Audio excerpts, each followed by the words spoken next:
Karibu sana mwanamichezo, tuje kuzungumza ya kimichezo. Tuko na chambuzi Lia Yusufu playmaker. Tunakuja kuzungumza mengi ya kimichezo, hususan mchezo wa leo wa Simba dhidi ya Polisi. Kumbuka leo Simba wanaadhimisha miaka 90 pale baada ambapo wameanzishwa mwaka 1936. Tunakuja kuzungumza mengi sana yanayohusu michezo. Hii ni 24/7 Media na mimi ni Shabani Bushiri nyuma kamera Kamanda Sule. Kwema kaka? Kwema kabisa ndugu yangu. Niko swadakta kabisa. Mapema umekuja kumtazama mnyama. Bana, haina namna kwa sababu ni siku ambayo haijuridii. Maana yake usubiri tena mwakani tarehe kama ya leo. Kitu ambacho mimi huwa sipendi ukiona kinatokea kwa upande wangu.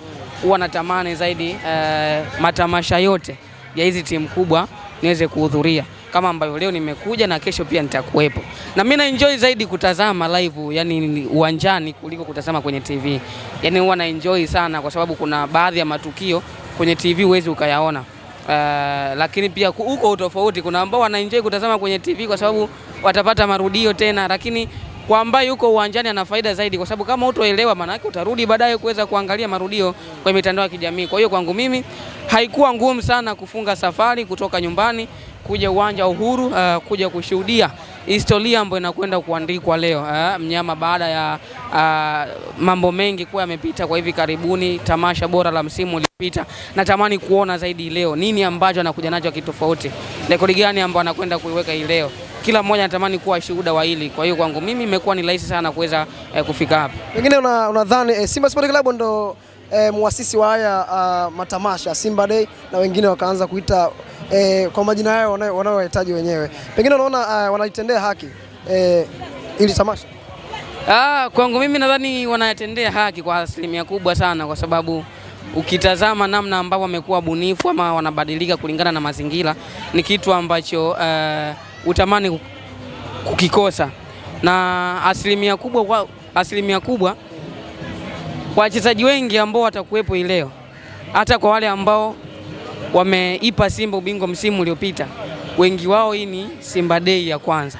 Hapa tunawataja wachezaji kama kina Libasi Geye, Anset Yaula, kina Ismail Tule na wachezaji wengine kina Kibabagi ambao waliingia dirisha dogo. Kwa hiyo ukija kuunganisha na hao ambao wameingia pia msimu mpya ambao unakwenda kuanza, maana yake unagundua kwa kila mmoja anatamani kwenda kuona hiki ambacho kinakwenda kutokea. Kwa wachezaji kama kina Anset Yaula ama Libasi Geye, wachezaji ambao kwanza kwa huko ambao wanatokea sifikiri kama wameshapata heshima ambayo wanakwenda kuipata leo, namna ambavyo wanapokelewa ukizingatia kwa kile ambacho wamekifanya msimu uliopita.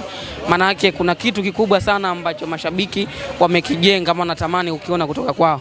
Kwa hiyo historia inakwenda kuandikwa kwa sababu ya jambo lenyewe, uzito na mpangilio wa matukio. Kunakuwa na matukio mbalimbali ambayo leo ya sayansi na teknolojia, kuna vitu ambavyo tumevishuhudia kipindi cha nyuma hivi sasa vimeboreshwa zaidi. Kuna vitu ambavyo kwa kipindi cha nyuma vilikuwa vipatikani kwa hivi sasa vinapatikana. Kuna vitu ambavyo vinazidi kuja siku baada ya siku kulingana pia na ukubwa wa timu yenyewe. Baada ya tamasha tunaenda kushuhudia mchezo ambao utachezwa dhidi ya Polisi. Pengine tutegemea kuona ushindani wowote au ndo inatengenezwa timu kuelekea msimu ujao? Binafsi nadhani kwa uelewa ambao niko nao mdogo, hadi hivi sasa Steve Barker anajua ni timu gani ambayo inakwenda kucheza mchezo wa ngao ya jamii. Matumaini yangu ananiambia hivyo, kwa sababu yeye si mpya ndani ya kikosi cha Simba. Amekuepo kwa msimu uliopita. Asilimia kubwa ya wachezaji ambao alifanya nao msimu uliopita anao. And then ameongezewa baadhi ya wachezaji ambao naamini wanakwenda kuongeza kitu kikubwa. Kwa hiyo kwenye mchezo wa leo inawezekana usione vitu vingi sana vya kiufundi, lakini kichwani mwa Steve Barker anajua huyu mchezo wa dabi unamtosha, kwa maana toka aanze kucheza na mashindano ya Kagame na mechi zingine ambazo amecheza pamoja na hii ya leo, anajua kabisa huyu anafiti kwenye mchezo wa dabi ya Kariakoo, tofauti na Yanga. Na mimi bado nimekuwa muumini ya kwamba Yanga kwenye mchezo wa tarehe 12 anaingia kama timu ya pili, kwa sababu idadi kubwa ya wachezaji ni wapya. Unajua wengi wao wanatishika na ule ukubwa wa wachezaji ambao wamekuja, majina pengine na numbers ambao wamekuwa nao, lakini inakuwa ni ngumu kupata kitu kimoja ukiacha zile numbers ambao wamekuwa nazo kwa sababu ya ugeni wa mazingira, lakini wanakutana pia na kocha ambaye ligi yetu haijui bado. Kwa Kwa hiyo mimi kinachonifanya nione Yanga inakwenda kuwa kama timu ya pili ni hayo mazingira. Tofauti na Beka ambaye yeye apewi sana kipaumbele kwenye timu ambazo zina usajili bora msimu. Lakini msisahau Simba ya msimu uliopita. Kilichoongezeka ni ubora wa wachezaji ambao wameingia. Kwa hiyo Beka anajua kabisa umuhimu wa mechi ya tarehe 12 na faida zake. Na ndio maana umuone akifunguka sana hata kwenye mechi ambayo amecheza kule Kagame. Watu wengi walikuwa wamuelewi namna ambavyo anacheza, wana wasiwasi na baadhi ya wachezaji, lakini na kuthibitishia kile ambacho umekiona kwenye mashindano ya Kagame, utakachokiona leo sicho utakachokiona mchezo wa dabi ya Kariakoo tarehe 12. Nataka niambie Simba ataingia na faida ya kwamba kocha wao amezoea ligi ya Tanzania, lakini pia kuna baadhi ya wachezaji wa kikosi cha msimu uliopita wengi wao wapo kwenye kikosi hicho. Faida hiyo ipo kwa sababu wote ambao walikuwepo msimu uliopita wamekuwa bora sana mbele ya Yanga. Huo ni ukweli usiopingika. Libasi Geye amekuwa akiwatoa mapovu watu uwanjani. Ino Josephine Loemba pia ni miongoni mwa wachezaji ambao kwa mchezo wa dabi ya Kariakoo unachezwa pale visiwani Zanzibar alikuwa na nyakati bora kweli kweli. Sasa ukiangalia kwa ambao wameondoka Simba ni wachache sana ambao walikuwa na matumaini ya kuwa wanaanza kwenye kila mchezo. Kwa hiyo tafsiri ya kawaida Beka apewi kipaumbele kwenye midomo ya watu, lakini tukija kwenye uhalisia, kwenye makaratasi, Beka anakwenda kuingia kama kocha wa kwanza ama timu ya kwanza kulingana na hayo mazingira ama faida ambayo anakuwa nayo. Idadi ya wachezaji ambao wapo ni wale ambao wameongezeka, lakini anaijua zaidi ligi, anamjua zaidi Yanga kuliko ambavyo Mankoba Nkwinti anaijua pia klabu ya Simba. Kwa hiyo kwangu mimi natamani kuwa shuhuda wa kile ambacho wengi wanahisi kwamba Yanga atakwenda kuwa timu ya kwanza ama wanamtaja Yanga kwenye midomo na kusahau silaha ambazo Beka anazo. Nataka nikuulize swali moja Yusufu. Usajili ambao umefanywa, tuangalie usajili wa nje sio wa ndani. Simba na Yanga nani amefanikiwa zaidi? Ni swali ambalo ni rahisi kulijibu kwa wakati huu, lakini pia ni gumu kulijibu kwa wakati huu. Kusema kwamba nani amefanikiwa, tukija kwenye CV, tukija kwenye ubora wa mchezaji mmoja mmoja, Yanga amefanikiwa. Lakini tukija kwenye swala la uhalisia sasa, thibitisha kile ambacho kimekufanya wewe ujumuishwe kwenye kikosi cha Yanga. Muda wake bado hujafikia kwa sababu hakuna ambaye amemuona mchezaji kama Ibrahim Tule ama Peter Shalulile akiwa kwenye mazingira ya Tanzania. Hatujamuona Yanga kwenye mechi nyingi, tofauti na Simba ambaye ameshacheza mechi nyingi za live tumemuona. Yanga yeye hajacheza mechi yoyote live tukamuona, anacheza mechi nasikia kashinda lakini hatujaona. Kwa hiyo kuna mazingira ya kwamba Simba alikuwa anaboresha timu, Yanga alikuwa anaenda kusajili kuanza upya kutokana na kufeli kwake kwa msimu uliopita. Kwa hiyo hayo ni mazingira ambayo yanaweza kaa na kutofautisha kile ambacho Simba anachokimiliki kwa hivi sasa na kile ambacho Yanga anakimiliki. Kwa hiyo kwangu mimi nani amefanikiwa, nani hajafanikiwa tutazungumza zaidi baada ya mchezo wa tarehe 12 tutaanza kuona, ama baada tu ya mechi ya kesho Young Africans. Kuna baadhi ya taswira tutaanza kuzijenga kuelekea msimu ujao, lakini bado ni mapema sana. Lakini kwenye makaratasi, kwa maana kwa CV ya mchezaji mmoja mmoja, ni kweli Yanga wamefanikiwa kwenye usajili, lakini bado unaweza ukawa umefanikiwa kwa wachezaji na bado wakija kwenye timu yako wakashindwa kuperform. Mimi naamini kile ambacho Yanga alikisajili msimu uliopita akikuwa kibovu kwenye CV ya mchezaji mmoja mmoja, lakini kilionekana kuwa kibovu baada ya kila mmoja kutakiwa afanyaje, athibitishe. Na ndio maana kwa hiyo ndio maana kuna baadhi ya wachezaji walishindwa. Mchezaji kama Mohamed Dumbia hakuwa mchezaji wa kawaida, level ya kawaida.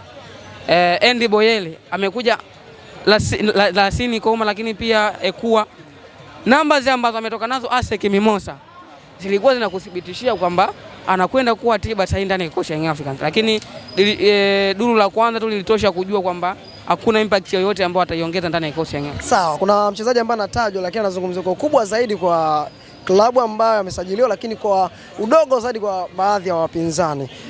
Dumbia, striker la Simba Sport Club. Osman bana, mimi katika wachezaji ambao nawapa matumaini ya moja kwa moja kufanya vizuri kwa upande wa Simba ambao wamesajiliwa, hiyo ni maoni yangu binafsi, hata ukiniamsha saa 9 ya usiku nitakwambia. Mchezaji wa kwanza ni Ibrahim Dumbia, yule striker yule striker watu wanamtazama kwenye jicho lingine, lakini naamini ana kitu cha ziada na kikubwa ambacho atakiongeza kwenye kikosi cha Simba, kwa sababu ni mchezaji ambaye ni mpambanaji. Acheze yule mpira soft ya kwamba numbers ambazo nilikuwa nazo, unajua kuna wachezaji wanacheza ule mpira simple, lakini kuna wachezaji ambao wanazaliwa wanajua, alafu kuna wachezaji ambao huwa hawajui ila wanatamani kujua. Sasa Dumbia ni miongoni mwa wachezaji ambao wanataka kujua, anataka kufanya, yani anataka kuwathibitishia. Ni mchezaji mwenye kiu ya kufanya. Mchezaji mwingine ni kiungo ambaye ametoka ASEC Mimosa pale. Anaitwa Jabal kama sikosei.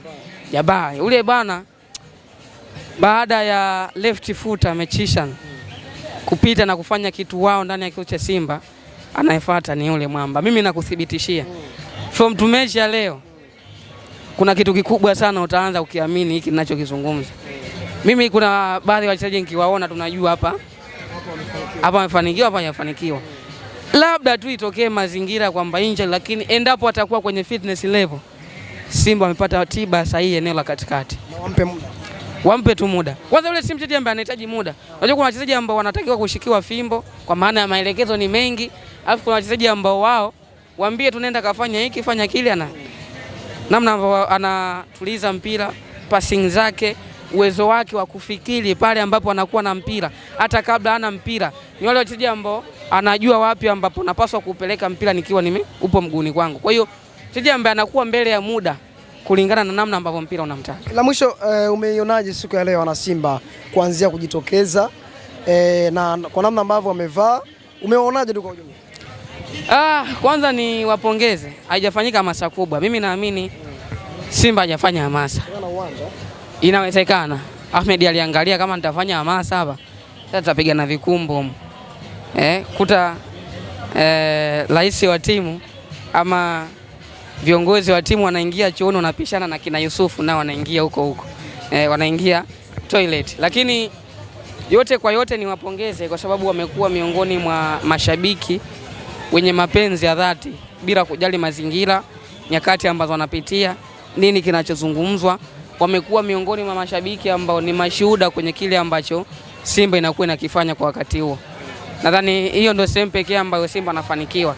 Mimi huwa naileti Simba kama miongoni mwa timu ya kuigwa kwenye engo ya mashabiki, sio tu kwenye mitandao, hata kwenye uhalisia. Nadhani unaona na nadhani hapa muda bado. Kifika kwenye michuano ya kimataifa, hapa pale ndio huwa wanaonyesha sasa utofauti wao zaidi. Kwa hiyo tusubiri na kuona nini ambacho viongozi wamewaandalia mashabiki wao kwenye siku ya leo, lakini niwapongeze, wameweza kujitokeza kwa asilimia yao.